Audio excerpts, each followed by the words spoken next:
Yeah, it's Ash from crackminis. Today I'm going to be making a dragon. So yeah, I'm going to scratch build a dragon. Also I'm super ill, so enjoy. Okay, so for this scratch built dragon I'm going to need a couple things. First off, I'm going to be using these Easter eggs, some wire and some other bits. So what I'm going to do is I'm going to be popping the Easter eggs onto the wire and just building it up so I end up like this long wormy thing. The reason I'm making a dragon in this episode, not something else, is because, you know what, I was looking through YouTube and I was thinking, I want to see someone scratch build a dragon out of some junk, and can't find anything. So I thought, you know what, I'll just do it myself.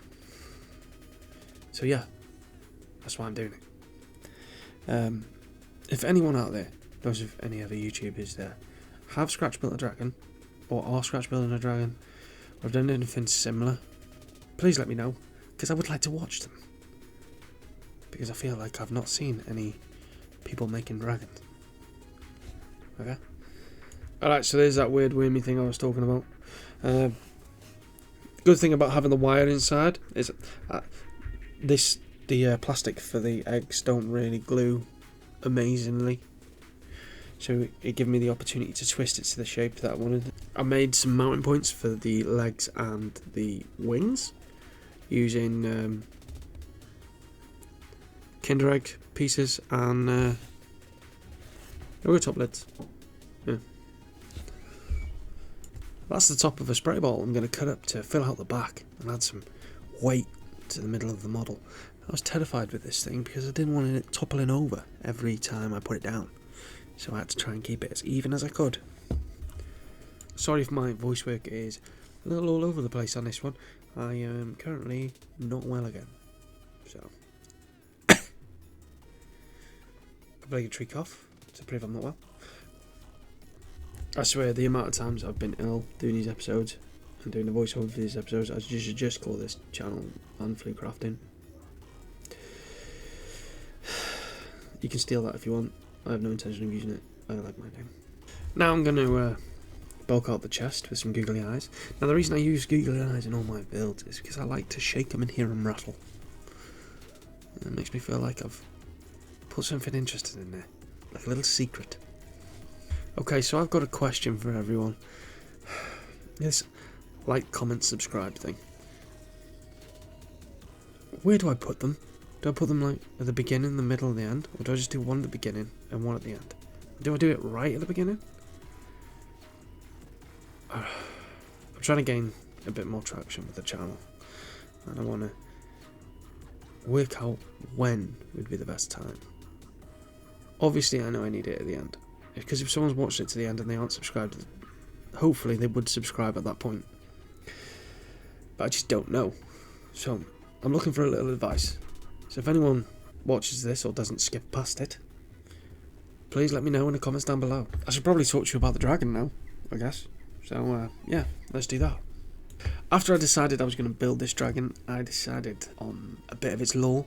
I wanted it to be a very rare occurrence to find one of these. I wanted it to be so rare that only a handful of people had ever seen them in anyone's lives, I guess. They're sort of like a mythical beast that just is there. People know they exist, but a lot of people haven't seen them. Very few encounters have been recorded, and very few encounters have been survived. Take, for example, this one. Okay, it's called the blue wrym. It's a scrap dragon. They're alien constructs that like been left behind for eons in ancient cities that no longer have people in them. Usually put there to guard something. Could be something benign, like a power source, or something important, like a mega weapon. You don't really know what they're guarding, because no one ever gets past them. Well, very rarely gets past them. Sort of like those who see what it is also see the dragon, so they die. I used bird skeleton legs for the actual legs on this. If you didn't notice on the screen, I mean, if you were listening to me talk too much, you may look away for a second. Anyway, yeah. The reason I used those is because they were the perfect scale, and they were nice and thin, so I could build on top of them. I did the same with the wings. For that, I used a Halloween bat toy, and I was looking at it, I was like, I had it for months and months and months, and I thought, those are about the right size. So, snip snip, snip. Oh, and I took the head off as well, but I cut that into in half, so I didn't have those big, weird plastic ears. Because a skeleton, we all know, has ears, you know. Skeleton ears. There you go. There it is, in half. But that was ears. Perfect size. I got really lucky. I think buying all these junk bits all over, all the time, just randomly stockpiling stuff comes in handy every so often. Much to everyone else is complaining. I've got so much junk. Okay, now it's time for wing placement. Wing placement was hard on this one. See, I couldn't work out whether I wanted it to look like it was the wings were down and it was guarding something, or the wings were up and it was like ready to attack. See, because the jaw was posable, I hadn't decided yet whether I wanted the jaws to be closed or open. I ended up leaving it so we could do both, and I decided that the wings would look better in an attack pose. After I got the wings on, I realised, how's this thing going to fly? I've got no way of faking articulation other than open, close on the wings, rather than up, down. You know, like flippy, flappy, open, closing, you know. And I decided that the best way of doing it was to give him some booty rockets. That's what I'm calling them, booty rockets. So I just strapped some exhaust ports and stuff like that to the cheeks at the tail in the middle, because if it can't flap, it might as well glide. After I did that, I put on some wire. You know, I wanted it to look like it was all pipey and that, so I threw on a load of the thick rubber coated wire for gardening. Okay, now it's time for EVA foam. EVA foam is a major component of this build. A major component. So if you're going to be copying this, EVA foam is a must.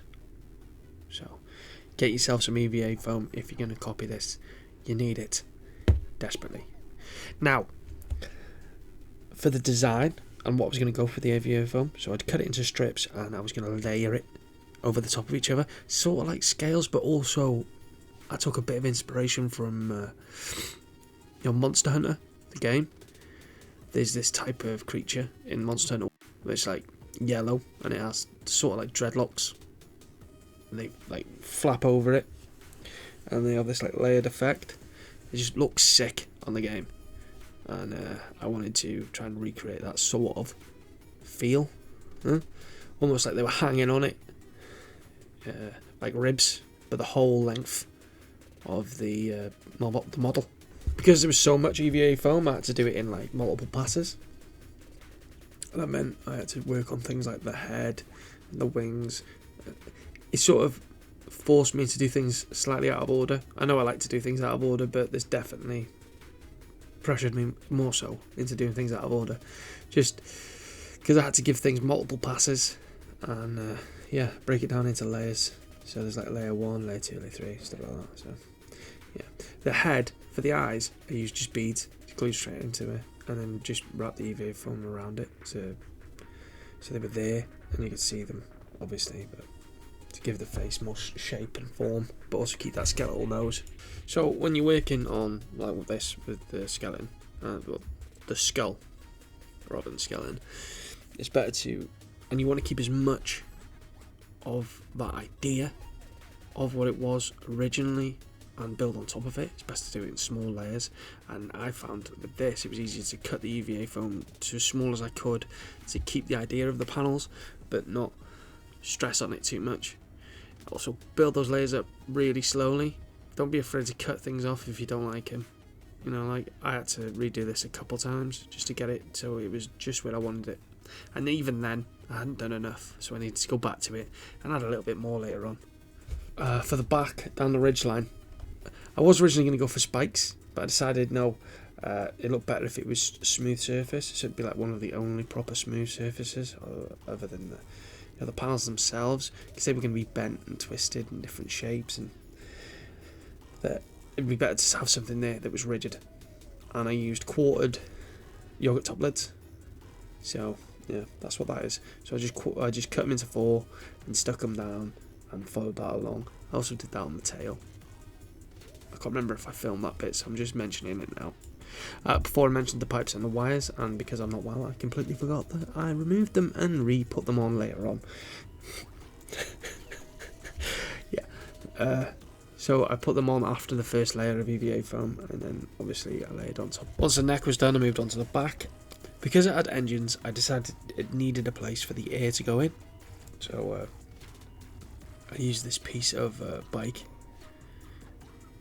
I'm not sure what bike it is. It's like an Airfix Yamaha or something like that, an old one. I got like a lot of... After that, I bulked out the wings. Well, the first two joints of the wings.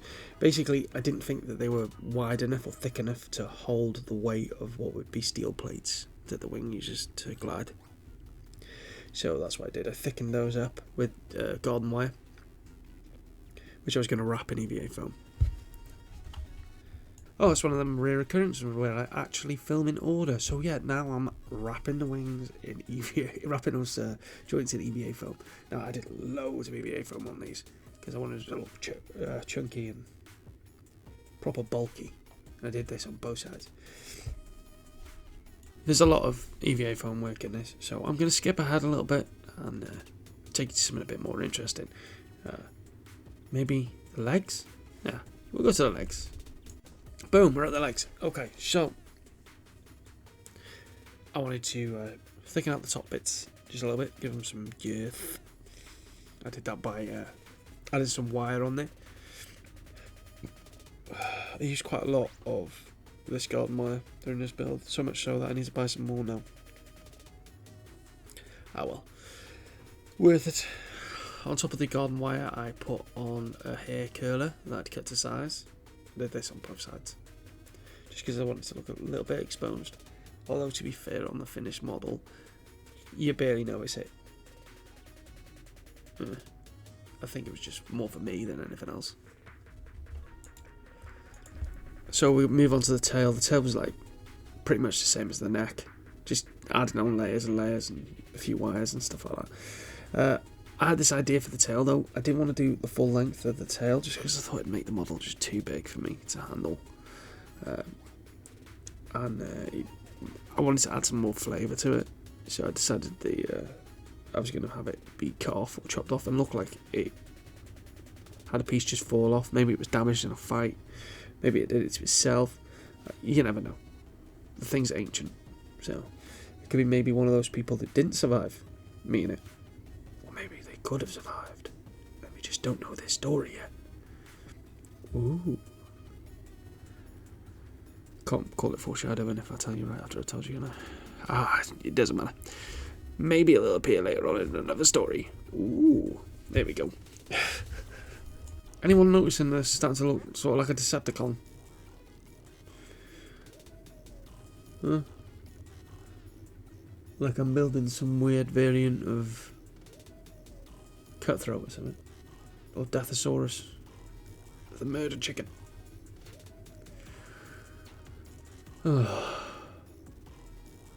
Probably should have picked better colours for the AVA foam, although I am kind of into it. Big fan of Transformers. And that's all I filmed for the feet, sadly. Well. Yeah, let's move on. So, it's time to do the wings. Now the wings, it took me a little while to work out how I wanted them to look, because I still wanted to keep as much of the bone there as possible, but at the same time, I had to make it look like they could be used to glide. Now, I decided to do that with just using EVA foam and making it look like metal panels. They were just strapped to the bone. Obviously that comes into the whole gliding aspect, so I kept a space in between the two panels so that it can, fold open and close. So to give some idea of movement. Sort of like a strange butterfly. Butterfly. It's the only thing I can think he's compared it to. Yeah, because it obviously has the booty rockets and then the butterfly plates to help it glide.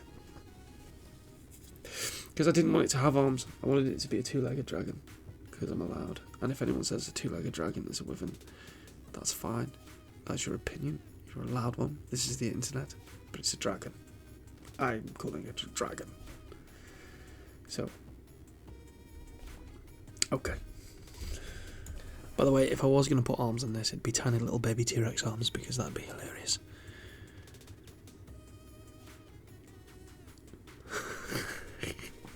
And that's pretty much it for building it, and then I started painting it. I did add some extra bits on, you'll see them as we go around. I didn't feel like they were super important, they were just like some ancillary bits, and you know, I did too much EVA for me to just show you that, because that would have just been like a whole another 25 minutes of me just gluing stuff on. And instead, I'm just going to start painting it. So yeah, grey, then brown, and then I'm going to tell a story, and you can watch me paint the other colours on, okay? Alright. Okay, so because the story's a bit on the long side, and I just don't want to drop you in it and have all the random locations and you not knowing what's going on. The story takes place outside of the 414, and it's this location that's not too far away from it. It's called the Steel Spire Wastes. Basically, it's this ancient alien city that reaches up into the sky. It's just massive skeletal metallic structures that used to be a thriving metropolis, but it's now just abandoned, and people just don't go there because there's a monster there, and a monster they don't really talk that much about. They just know there's something there that's dangerous. Now, I was just going to go into about the dragon itself, and then I thought I can't really do like a day in the life of a dragon, that would just be weird. So I decided to tell it from a different perspective, and all this perspective I'm telling it from is from a group of adventurers, one in particular, as they slowly make their way through the city and come across the blue worm. Okay, so the story's called The Blue Worm, and I'm going to start it now. The Blue Worm, a tale of survival in the Steel Spire Wastes. They had been walking through the dead city for nearly 4 hours, weaving between the skeletal remains of steel towers. Dax had never seen ruins like these, impossibly tall structures leaning against each other like broken ribs, their hollow frames whispering in the wind. His boots crunched over something. He glanced down. The skull. Not the first. Not even the 10th. Bones and rusted tech littered the path ahead. The first sign. We're close, muttered Garan, the group's leader. He was an older scavenger, broad-shouldered and scarred, with an old Dominion rifle slung over his back. Dax swallowed hard. Close didn't feel like a good thing anymore. Behind them, Sera and Keld, the team's tech experts, moved cautiously, their eyes flickering between their scanners and the environment. They had spent weeks studying maps, reading old reports. They were sure this was the right place, the heart of the Steel Spire Wastes, the Blue Worm's domain, the descent. They found the entrance at the base of a collapsed tower, a jagged opening leading into the underground ruins. Garan went first, a rifle ready. The others followed. The tunnel reeked of ozone and old death. Rusted walkways groaned beneath their weight as they moved deeper. Strange alien glyphs lined the walls, long faded but still humming with a power they didn't understand. Then, at the end of the corridor, they saw it, the artifact, a black floating monolith, humming with unseen energy, resting in the centre of an ancient chamber. It pulsed faintly, bathing the walls in an eerie blue glow. Sarah stepped forward first, her fingers trembling as she reached for her scanner. The screeching awakening. The sound hit them first. A low, grinding groan, metal shifting against metal. It came from above, somewhere high in the ruined tower. Then a scraping, a whispering screech like claws dragging along rusted steel. Garen raised his rifle. It's here! A shadow moved along the ceiling. Something massive, something ancient. Dax barely had time to process the shape. Jagged, rusted wings folded against the walls. Powerful clawed limbs, gripping metal beams. when he saw the eyes, not lights, but deep-set mechanical voids, faintly pulsing with dying energy. And then, the whine. It started with a low hum, rising higher, sharper, an old machine spinning to life. Then the roar of violent, deafening blast of plasma fire, blue and white pouring from the creature's maw, like a hurricane of raw destruction. It hit the ground near them, turning steel to slag. The escape. "Run!" Garen's voice barely cut through the chaos. Dax didn't hesitate. He turned, sprinting towards the corridor, the others close behind him. Behind them, the blue worm dropped from the ceiling, landed with a bone-shaking crash. The floor trembled beneath its weight. Another blast of plasma fire. The heat licked at Dax's back as he drove forward, rolling beneath the fallen support beam. Sarah screamed. He turned just in time to see her disappear in the flames, her silhouette swallowed by the burning light. Keld barely made it past the next corridor before clawed limbs tore through the walls beside him, crushing his torso like paper. Dax didn't look back. He couldn't. Garen was still running ahead, weaving through the broken structures, but the blue worm was right behind them, moving faster than anything that size should.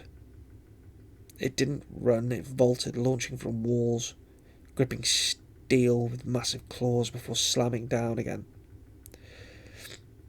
They reached a rusted staircase leading up to the surface. Garen shoved Dax forward. "Go!" Dax scrambled up, lungs burning, hands bleeding, as he pulled himself through the final opening.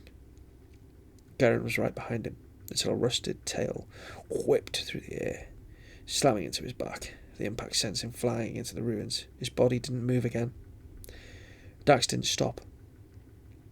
He burst out onto the surface, sprinting into the spires. He didn't look back, didn't check if it was still behind him. He ran until his body collapsed. When he woke, he was alone. He had escaped, but no one would believe him. No one ever survived the blue worm. Aftermath and legend. Dax never went back. He never told anyone where the artifact was, only that it was real. The steel spire waste swallowed his friends, their names lost in the rust. But Dax's name became something else, a warning, because if someone survived once, then that meant the blue worm had let them, and if it let someone go, it only meant it was waiting for them to return. Okay, so there you go, that's the story.